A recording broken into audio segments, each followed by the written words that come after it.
Calendula is a wonderful herb. It promotes skin healing, is excellent for eczema. It's antifungal, anti-inflammatory, antimicrobial, and antiviral. It's excellent for all ages. Unless you are allergic to plants in the daisy family, then I wouldn't recommend calendula for you. Harvest the calendula flowers when they're at their best. You want a clean source of herbs. Harvest in the early morning after the dew when the plants are dry and they have their highest oil content in the blooms. In the warmer dry months, the flower heads can be dried in paper bags and shaken daily so that there's plenty of airflow around the drying buds and they don't go mouldy. In the cooler months, they can be dried near a heater, in a low oven, or on the dehydrated trays.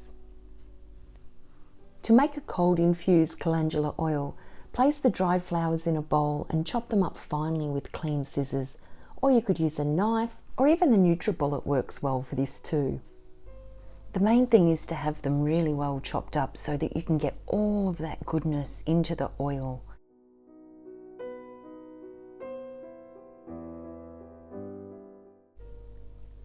Half fill the sterilised pint jar with the flowers.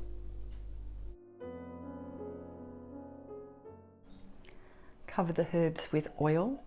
You want a good quality olive oil or avocado, almond.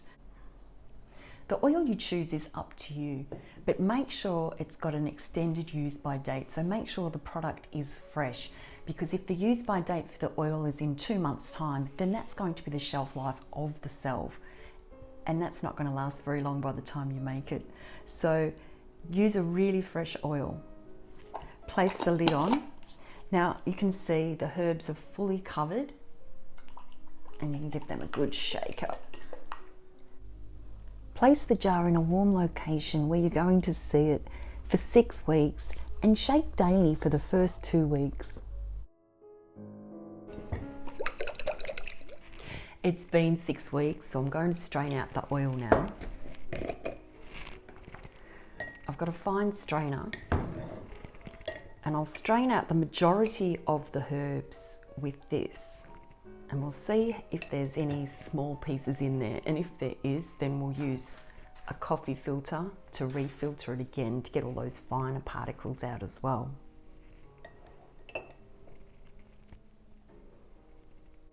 While that's straining, get all of your supplies ready. You want everything organised so you can quickly make your salves once you've heated up the ingredients. Now we don't have to cook the ingredients or heat them up too much, we're just warming the ingredients. So what I have is a saucepan where I keep my beeswax. I buy my beeswax in great big chunks like this from my local beekeeper. You can also get them on Amazon in pallets, which can be easier for a lot of people, but because I'm making a lot of different projects, I want a decent amount of beeswax and I like to know exactly where I'm getting it from. So I buy it in big chunks like this. I gently melt it down on a low heat and then I store it in this saucepan. So I place the lid on, let it cool down, and then I can place it away in my tub where I keep all of my salve supplies. So I won't be needing that one just yet because I have enough beeswax left in the saucepan for this salve. You'll need a measuring spoon and a jug just for making salves. Because it's got beeswax in it, you don't really want to use it for anything else besides the beeswax spoon will have beeswax on it. I've got some clean containers with lids on a wooden board because when you fill them up, the salve will be warm and you don't want to ruin the table or the surface underneath. You'll need 4 tablespoons of coconut oil, a half cup measuring cup for the oil. Actually, cups and half cups are not relevant in measuring because it depends what country you are as to what size the cups are. So we'll do it in mil, and it's 140 mil we're using, which is half a cup in Australia, but not in the US because our cups are bigger. I've got the fine coffee filter for the second strain of the oil and a heavy base saucepan. I only use this saucepan for making soaps and for making salves, and it's on a wooden board as well. So I think we're ready to get going. In the heavy base saucepan we add 4 tablespoons of coconut oil. You can see it's winter here, so it's quite firm.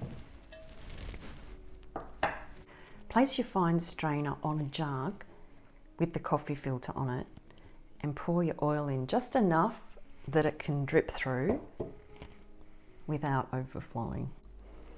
It's going to take a while for that oil to drip through.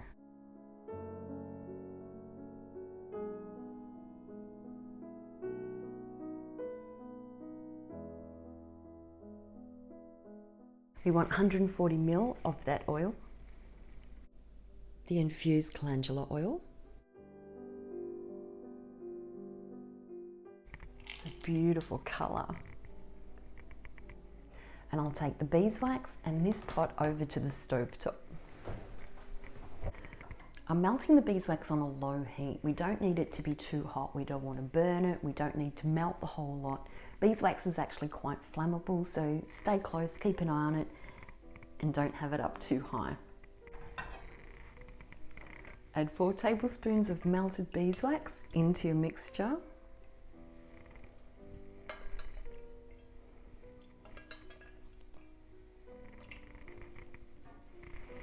I have some tissue here so that I can sit the spoon on without getting beeswax on my bench. Now we move the salve mixture to the heat. This is also on a low heat, and we're just melting all of those ingredients in and making sure they get mixed in really well.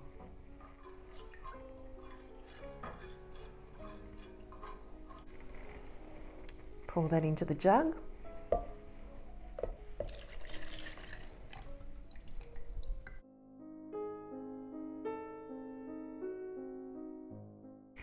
And then into the containers.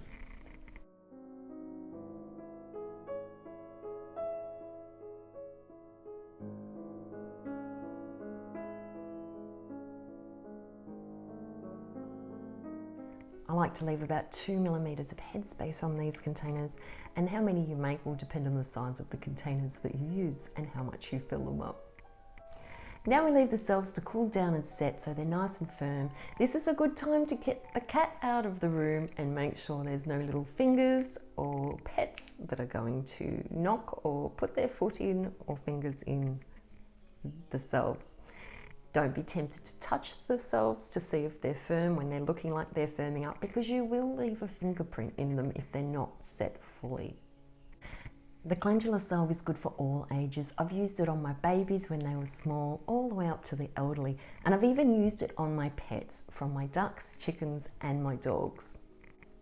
The use by date is going to depend on the oils that you use. So the oil you use to infuse the herbs, as well as the coconut oil, whichever one the use by date is first, that's when your use by date will be for these salves. That's why I told you earlier to use fresh oils. If your salves start to smell not pleasant, then you know the oils have gone rancid and it's time to throw them out and make new ones.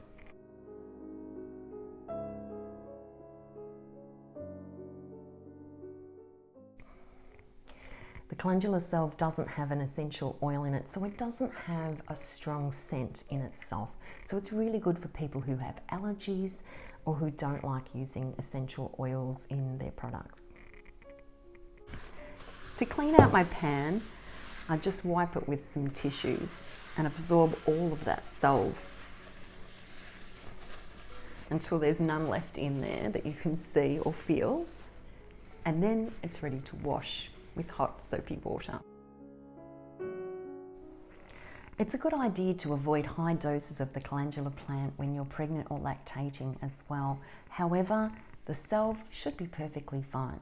Although do your own research when you're using any herbs to see if it's going to counteract with any medications that you're on or any conditions that you might have. I'm not a doctor and I'm not telling you what to do.